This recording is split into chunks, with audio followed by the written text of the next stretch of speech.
Chapter 6. Living. "No!" screamed Accord, chasing after Hope and reaching out to hold the gray soul in his magic. "She's a void wisher, Accord. What did you expect?" Hope said, protecting the dim gray orb, only trace amounts of pink bubbling up every once in a while. Pinky had the greatest life she could have had. Our king and queen did their best to foster an environment that her life would be extraordinary in. But that cannot be typical. That's not something we can do for every soul, and not something that should be common in the ideal configuration we're looking for.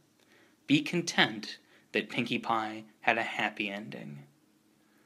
"No!" Accord yelled, his composure crashing down. "Happy endings are endings, and endings are not happy." His rage boiled over. The shield spell covering the planet surged, creating a giant tsunami of magical power that threatened to engulf Hope in a million different, terrible spells. "Wait!" screamed Fluttershy, her own counterspells calming the approaching attack of the shield spell, dissipating it into a tranquil ocean of magic. "Wait," Fluttershy said to Accord. She placed a wing over him, calming him, his rage quieting down to disbelief, and then to cold sadness. Hope eyed the newcomer that had just teleported in without a sound into their presence. "And this is Fluttershy?" Hope asked. She looked away from her husband and back to Hope, nodding. "You're his wife," Hope said, weighing the word carefully. "Ah, now we understand. You are the real reason Accord wants to save everyone on this planet. Without you, he is nothing but a librarian. But with you, he has a greater sense of purpose and a desire to help everyone. Everything Accord is trying to do is just to make sure he doesn't lose you."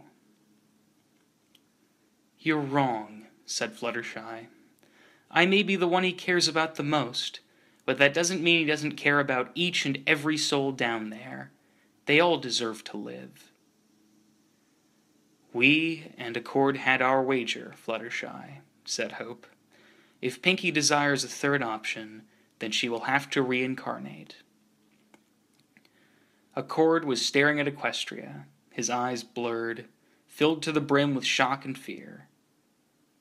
"No. Your wager was that Pinkie's desire for a third option had to be for non-existence. But we don't know if that's what she wanted," said Fluttershy. "What other option could she have desired? There is none. You either continue, or you start over." "At least listen to her. Take her memories, please. She had to have meant something else besides non-existence," Fluttershy said. Accord raised his head, staring hopeful at the dim, gray orb, traces of pink still dancing across the surface.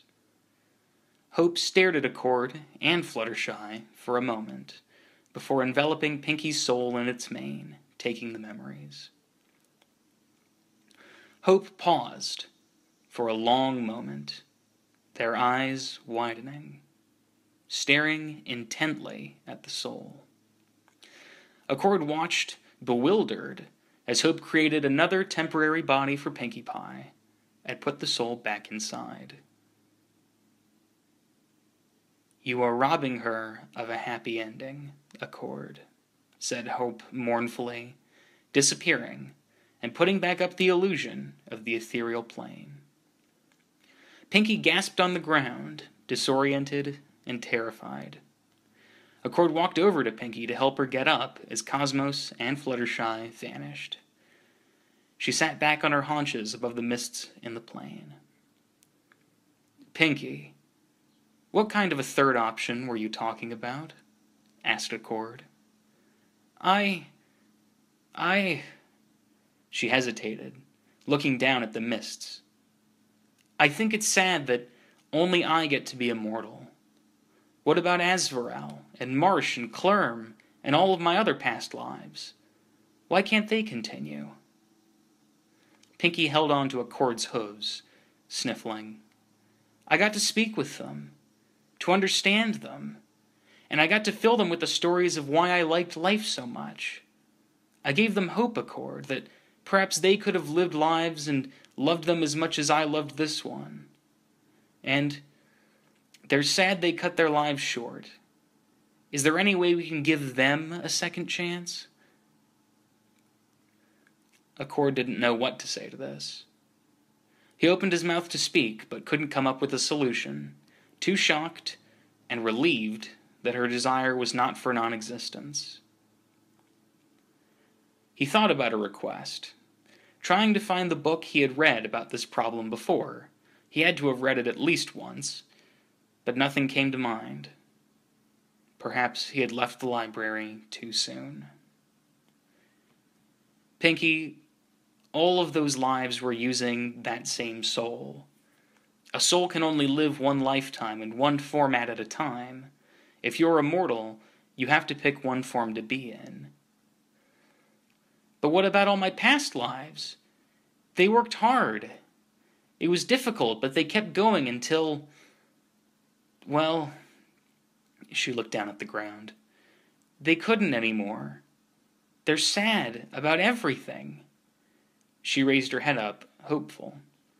Maybe if they had a second chance, they could see life differently? Accord's mind raced, trying to find a book that had had this request in it before. What was the solution?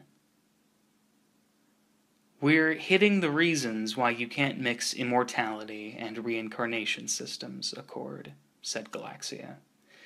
You run into strange areas with no good solutions. I showed them all how much joy life could be, said Pinky softly. None of them really got it the first time through, but I've learned how. And I taught them a little of how to be happy no matter where you are.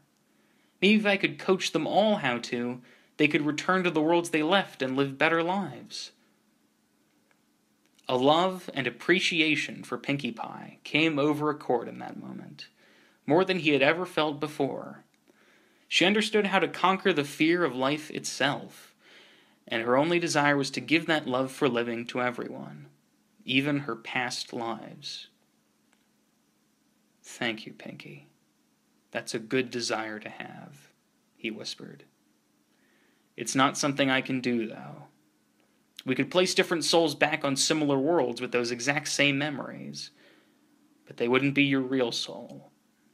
Accord sighed, staring at the mists at his hooves. I am sorry to have discovered something else I can't do. Queen Galaxia spoke up. So, what will you choose? Immortality or reincarnation? Pinky thought about it for several moments before answering, thinking back on all of her previous lifetimes and deciding on her favorite. Immortality. The words echoed across all time and space, the choice changing the destinies of a truly infinite number of souls. Galaxia and Accord smiled. I have one last question, Pinky. Ever since I placed you on this world, I wanted to know if you would have an answer, Galaxia said. What was your favorite moment of your life? Pinky pondered the question until she had a thought that made her smile. I guess, right now, knowing that all the happy times, and the sad ones too, that none of it has to end. Pinky awoke in her hospital bed for what felt like lifetimes after she had last been in it. Every part of her body still felt as weak as it had been when she left it, and she struggled to make her eyes open. Is she waking up? Asked one of her grandfoals. Her heart stopped beating for a while there, said the hospice nurse, "but it looks like she's coming back." She heard the nurse get closer to the bed. "Pinky, can you hear us?" Her eyes fluttered slightly to see the room full of so many ponies she loved.